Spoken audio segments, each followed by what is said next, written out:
અભિયાનનું નામ શું છે? નए भारत का निर्माण। આ એનો મુખ્ય ઉદ્દેશ્ય છે। પણ નવા ભારતનું નિર્માણ કરવાની જરૂર શા માટે પડી? કઈ રીતે એ થશે? આપણે એમાં શું રોલ અદા કરી શકીએ? મારો રોલ શું વ્યક્તિગત રૂપે? શું ફાયદો મને થશે, શું દેશને થશે? આ બધી નાની નાની વાતો થોડી વારમાં આપણે સમજવાનો પ્રયત્ન કરીશું। તૈયાર છો? તમે શું વિચારીને આવ્યા છો મને ખબર નથી।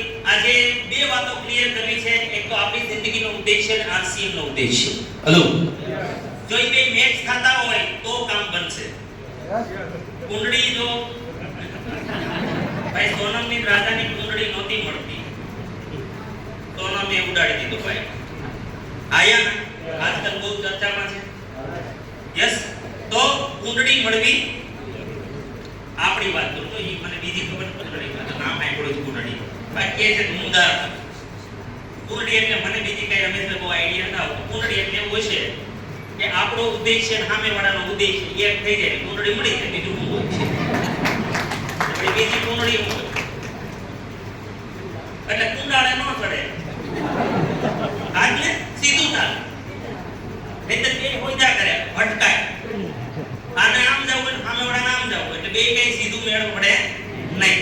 તો કુંડળી એટલે બીજું કાઈ નહીં, આરસીએમ નો ઉદ્દેશ્ય અને આપણી જિંદગીનો ઉદ્દેશ્ય। મેં કેમ મારી વાતની કીધું કે મને મારી જિંદગીનો ઉદ્દેશ્ય મળી ગયો ને, અને આરસીએમ નો જે ઉદ્દેશ્ય તો એ ઉદ્દેશ્ય મારો બની ગયો, હું સક્સેસ થઈ ગયો। હેલો, સિમ્પલ સિમ્પલ, બહુ સિમ્પલ। આરસીએમ બહુ સરળ છે, પણ એના ઉદ્દેશ્યોની સાથે ભળી જાવ। ઈ જે ઉદ્દેશ્યો લઈને આવ્યો છે ને એ ઉદ્દેશ્ય ખેંચી લ્યો, પકડી લ્યો એટલે સક્સેસ। આપણી વચ્ચે જેટલા પણ ભાઈ બહેનો આવ્યા બધા સફળતાના રસ્તે ચડી ગયા। યસ, હવે આમાં આરસીએમ પરિવાર સાથે જોડાયેલા ભાઈ બહેનો કેટલા છે જે ઓલરેડી મિશનમાં છે, આંદોલનમાં છે? ઘણી બધી સંખ્યા। એકવાર પોતાના માટે જોરદાર તાલી। આજે મહેમાન સમજવા માટે આવ્યો, અભિયાન સમજવા માટે બોલાવ્યો।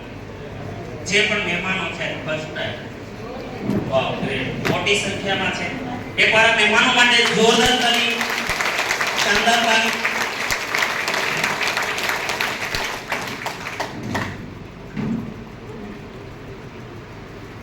તો જોઈએ આપણી કુંડળીના કુંડળી બે મળે છે કે નહીં? યસ, કુંડળી મળે કેવી રીતના ભાઈ? આરસીએમ જે રસ્તે જાય છે એ મારો રસ્તો છે કે નહીં એટલું ચેક કરવાનું છે। આરસીએમ કરવા માંગે છે, મારી જરૂરિયાત છે કે નહીં મારે જોવાનું છે। સિમ્પલ છે, કઈ નથી, કારણ કે હું પોતે જ ભણેલો નથી, હું તમને વળી બીજી વાતો હું કરવાનો, અભણ જેવી જ કરવાનું, એટલે એટલો અભણ નથી પાછો। હેલો, હા, બીજું નથી ભણ્યો, પણ આરસીએમ માં આવીને બહુ ભણ્યો। મેં લાખો રૂપિયાની સર્ટિફાઈડ ટ્રેનિંગો લીધી, લાખો રૂપિયા। તમને તો કદાચ 100 રૂપિયા 150 રૂપિયા આપ્યા હશે, પણ મેં લાખોની ટ્રેનિંગો લીધી છે, હે ને? તો એ હું જે અર્થ હશે એ અહીંયા વાત કરવાનો છે। નવા ભારતનું નિર્માણ એટલે કેવું ભારત અમે બનાવવા માંગીએ છીએ આરસીએમ, એમાં તમે સહયોગી હોય તો આપણી કુંડળી મળી જશે। નંબર 1, આપણે બધા જ કોઈને કોઈ ધંધો, નોકરી કંઈક કરીએ છીએ, ખેતી આયાના શા માટે કરીએ છીએ? ફટાફટ બોલ દો, સા વાતચીત કરવાની હતી ને, આગળથી કોઈ ઉઠતા નહીં પસંદ કરે, અને પછી આવતા નહીં તો બધા એમાં હું ડિસ્ટર્બ થતો।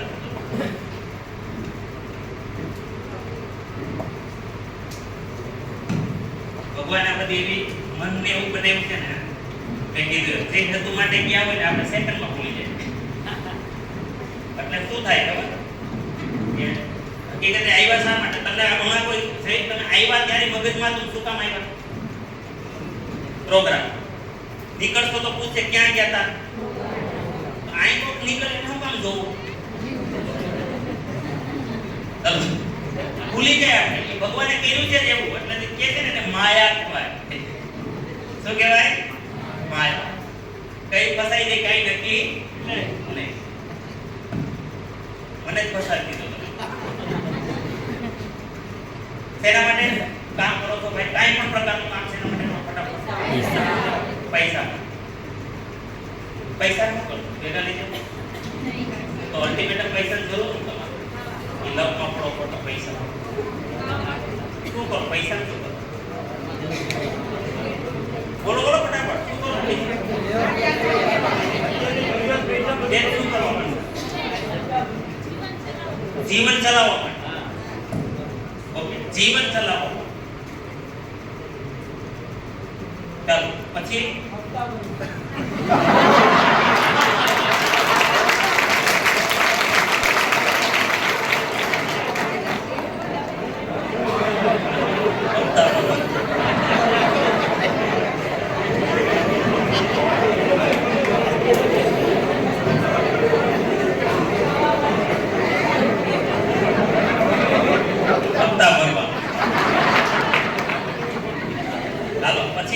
ફટાફટ બોલો.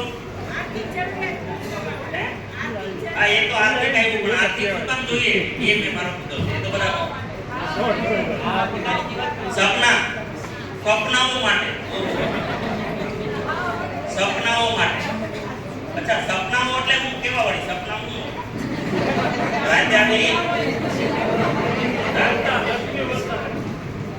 બોલો બોલો, સપના એટલે હું કેવું વળી? ગાડી. અચ્છા, ગાડીનું સપનું. હા, ગાડી. પછી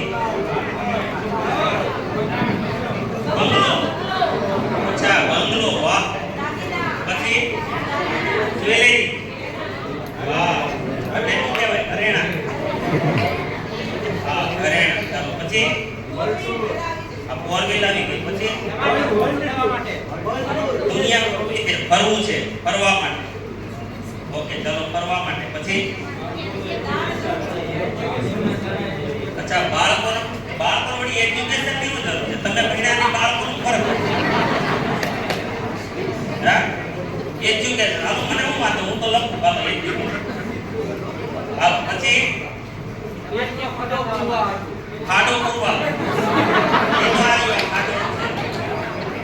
પેટનો ખાડો પૂરવા. ચાલો પછી આ શોખ એટલે સપના ને. આ શોખ એટલે આજ ને ગાડી. બીજા કયા શોખ? ચાલો શોખ ડિસ્કો કરવા છે.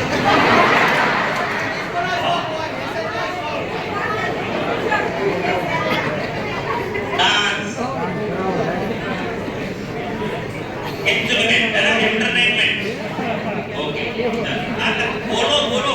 તો હવે જો તમને ખબર હું કરાવી ગયો છું. કારણ કે તમને ઘરે કોઈથી પૂછ્યું આવું બાપુજી તમને 100 રૂપિયા દાર જેમનું વસૂલ થઈ.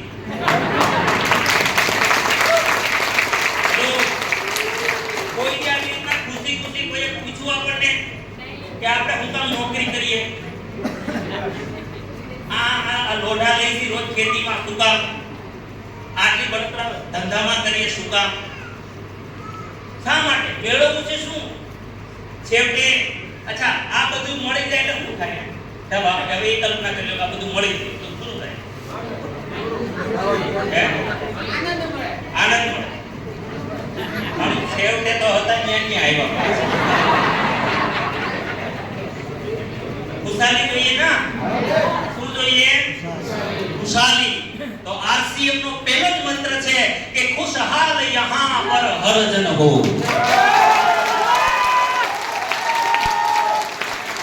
ખુશહાલ યહાં પર. કેવું ભારત બનાવવું છે મારે? નવું ભારત એટલે કેવું ભારત? કે ખુશહાલ યહાં પર હરજન હો, સુખ શાંતિ से पूर्ण जीवन हो. માત્ર સુખ નહીં. તમે જે લખાયું નહીં સુખ છે. પૈસા તમને સુખ આપે. પેટ ભરાય તો તમને સુખ આવે. હપ્તા ભરાય તો સુખ આવે. ગાડી, બંગલો, ઘરેણા તમને સુખ આપે.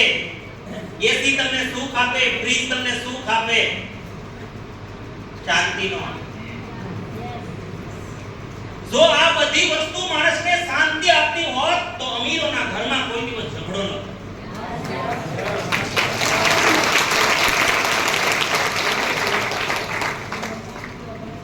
બધું જો સુખ તમને આપતું હોય, શાંતિ આપતું હોત તો અમીરોના ઘરમાં કોઈ દિવસ બીમારી ન હોત. અને અમીર કોઈ દિવસ આત્મહત્યા ન કરે.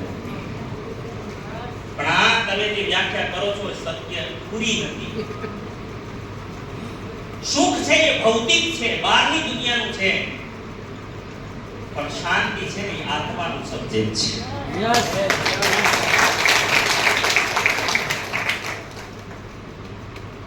અમારા તિલોચન છાબડાજી માત્ર વેપાર લઈને નથી આવ્યા ને, વેપારી નથી, એટલે દિનેશ શેરડી આરસીએમમાં છે.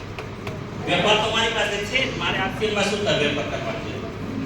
પણ આ માણસ એક કવિ છે, એક લેખક છે, ગાયક છે, સિંગર છે, મ્યુઝિક પોતે બનાવે છે, એક આધ્યાત્મિક વ્યક્તિ છે. અને નહીતર આ બે શબ્દો અલગ કરી ન શકે, સુખ અને શાંતિ. હેલો, આનું પ્રાણગીત છે, આરસીએમનો ઉદ્દેશ્ય છે કે खुशहाल यहाँ पर हर जन हो, सुख शांति से पूर्ण. અને શાંતિ મારા ભાઈઓ, મારા બહેનો, શાંતિ ક્યારે મળે ખબર છે?